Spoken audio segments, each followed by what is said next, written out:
Nagpasya na si Donald Trump na tuldukan na ang tinatawag na birth tourism sa Estados Unidos. Nagtatag ang kagawaran ng Estado ng Estados Unidos ng isang espesyal na grupo para labanan ang birth tourism. At sa unang buwan pa lang ng operasyon nito, higit 600 visa ng mga dayuhan sa buong mundo ang kinansela na malinaw na gustong pumunta sa Estados Unidos para manganak. Pero sa likod ng balitang ito, may mas mahaba at mas tensyonadong kwento.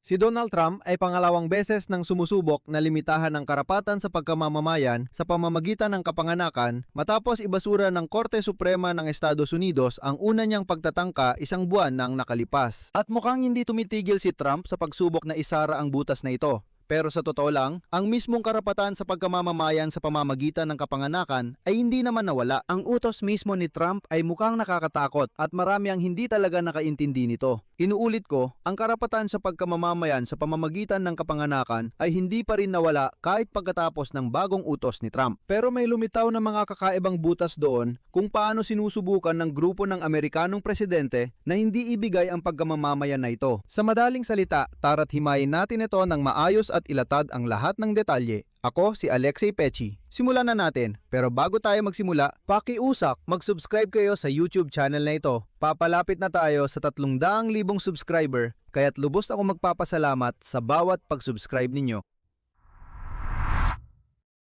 Sige, simulan natin sa pinakabagong pahayag tungkol sa paksang ito. Ang kalihim ng Estado ng Estados Unidos na si Marco Rubio ay naghayag at ito ang kanyang sinabi. Ang working group ay tututok sa pagsisiyasat ng mga may hawak ng visa, pagbuwag ng mga illegal na network ng birth tourism at pagpigil sa mga pang-aabuso sa larangang ito. Hindi pinagbibili ang pagiging mamamayan ng Amerika, sabi ni Marco Rubio. Ngunit ang mga komplikadong network ng birth tourism ay kumikita sa pamamagitan ng pagsasamantala sa mga batas ng Amerika. Tinuturuan ang mga mamumuhunan at dayuhan kung paano lokohin ang sistema ng visa ng Amerika sa pamamagitan ng pag-organisa ng mga biyahe at tirahan at minsan pa nga ay pinepeke ang mga dokumento para bigyang daan ang mga dayuhang mamamayan na makakuha ng pagkamamamayan para sa kanilang mga anak. Ginagamit ng kagawaran ng Estado ng Estados Unidos ang lahat ng magagamit na paraan upang buwagin ang mga network ng birth tourism at protektahan ang integridad ng pagkamamamayang Amerikano. At ayon sa ulat ng The Hill, ang opisyal na pahayag ng kagawaran ng Estado ay halos kapareho. Si P.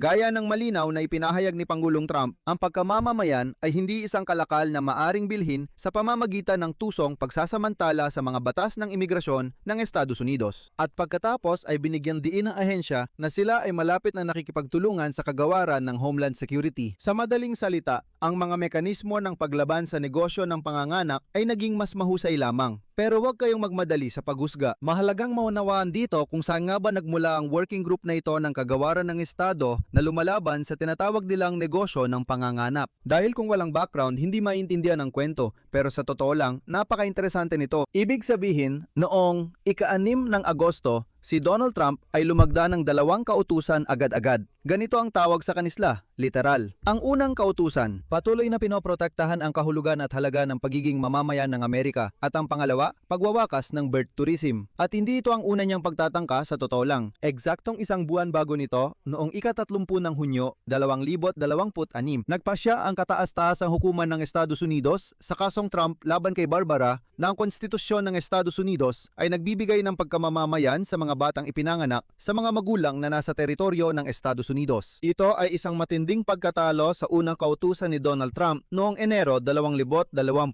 na nagtangkang tanggalan ng pagkamamamayan ang lahat ng anak ng mga legal na migrante at mga taong may pansamantalang status. Hindi yon nagtagumpay noon, pero si Trump ika nga ay hindi sumuko. Ang pangalawang pagtatangka ay mas maingat at dahil dito ay mas kapanapanabik. Ayon sa mga abogado, ang bagong kautusan ng Amerikanong presidente ay hindi sinusubukang kansilahin mismo ang karapatan sa pagkamamamayan sa pamamagitan ng kapanganakan. Sa halip, nakatuon ito mismo sa proseso ng visa para sa mga pumapasok sa bansa ng partikular upang manganak sa lupain ng Amerika. Parang sinasabi nila, sige, iniiwan namin ang mismong karapatan sa pagkamamamayan sa pamamagitan ng kapanganakan, pero susubukan naming huwag papasukin ang mga buntis, mga babae na balak manganak sa Amerika. Ang unang kautusan ay nililimitahan ang mga kinikilalang eksepsyon mula sa karapatang ito. Ang pangalawa ay tahasang iniuutos sa kagawaran ng Estado at sa kagawaran ng seguridad na tumanggi sa pagbibigay ng visa o kanselayin ng mga ito kung may dahilan upang maniwala na ang layunin ng paglalakbay ay para manganak sa teritoryo ng Estados Unidos. At ngayon, particular na tungkol sa kung sino ang sakop ng bagong kautusan ni Donald Trump at dito mahalaga ang pagiging eksakto. Dahil alam nyo, sa mga unang ulat ng maraming media, maraming bagay ang pinasimple. Maraming pinalampas at lumalabas na parang lahat ay sakop, na parang may ganap na pagbabawal. Hindi ganoon. Tukuyin natin ito. Ayon sa mga eksperto sa imigrasyon, ang kautusan ay naaangkop lamang kapag wala sa mga magulang ang mamamayan ng Estados Unidos. At kahit isa lang sa mga muda ay kabilang sa isa sa mga nabanggit na kategorya. Ito ang mahalaga. At dito nating sisimulan ang pag-unawa sa mga kategoryang ito. Ang unang kategorya ayon sa CP ay kaaway na dayuhan. At ito ay maigpit na tinutukoy. Ito ay isang miyembro ng organisasyon na opisyal na kinikilala bilang banyagang teroristang grupo ayon sa batas o isang tao na may status na espesyal na tinukoy bilang pandaigdigang terorista. Dito, ayon sa lohika ng administrasyon ni Trump, maaaring mapasama ang mga magulang na konektado sa mga grupong gaya ng Antifa o Tren de Aragua. Ibig sabihin, kung ang mga tao ay kahit papaano, sa kahit anong paraan, ay may kaugnayan sa mga kilusan ng mga terorista o kung anumang kinikilala sa Estados Unidos bilang teroristang kilusan, hindi na sila papayagang makapasok sa bansa. Yun lang. At ang pangalawang kategorya, mga empleyado ng banyagang pamahalaan na nagtatrabaho sa Estados Unidos, halimbawa mga tauhan ng embahada at konsulado. Ito ay talagang isang kawili-wiling punto. Ibig sabihin, lahat ng mga empleyado ng embahada at konsulado at ang kanilang mga kamag-anak na nakatira at nagtatrabaho sa Estados Unidos o yaong maaaring bumisita sa kanila ay kailangang umalis ng Estados Unidos para manganak. Ang ikatlong kategorya, ang pinakakawili-wili at ito ang detalye na nakaligtaan ng karamihan sa mga unang nagbigay ng opinyon. Mga tao na nagsagawa ng komersyal na transaksyon para bumili o makakuha ng pagkamamamayang batay sa kapanganakan. Napaka-interesanteng bagay ito. Kasama rito mismo ang mga binayarang surrogacy na kasunduan na may kinalaman sa mga banyagang magulang. Hiwalay na nililimitahan ng kautusan ang pagkamamamayan ng mga ipinanganak sa mga teritoryo ng Amerika kung saan hindi ito nakasaad sa batas federal. Halimbawa, doon sa American Samoa. Isang mahalagang paglilinaw na binibigyang diin din mismo ng administrasyon ni Trump. Karaniwang mga estudyante na may F1 na visa, ang mga karaniwang estudyanteng may F1 na visa at mga karaniwang turista ay nananatili pa rin ang kanilang karapatan sa citizenship sa pamamagitan ng kapanganakan para sa kanilang mga anak. Ito, gaya ng inyong naiintindihan, ay mas makitid ang saklaw kaysa sa kautusan ng Enero 2025 at walang nagbabago sa ngayon. Ang mga batang ipinanganak sa Amerika ngayon ay patuloy pa ring nakakakuha ng citizenship ayon sa kasalukuyang batas habang nagpapatuloy ang mga paglilitis sa korte. May 30 araw ang mga ahensya para maglabas ng detalyadong mga tagubilin sa pagpapatupad. Ngayon, pag-usapan naman natin ang legal na labanan na kasalukuyan ng isinasagawa.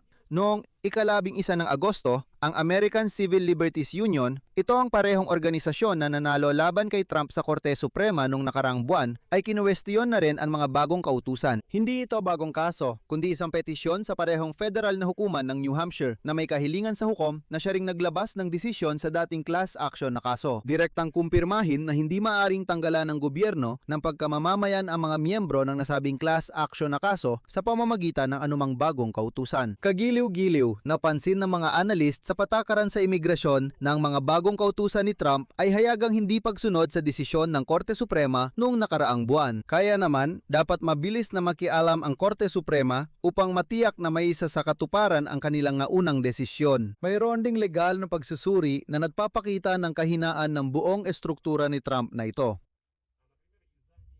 Halimbawa, binanggit ng publikasyong The New Republic na ang pagtukoy sa grupo bilang isang banyagang teroristang organisasyon ay resulta ng isang batas ng Kongreso at desisyon ng sangay ng ehekutibo.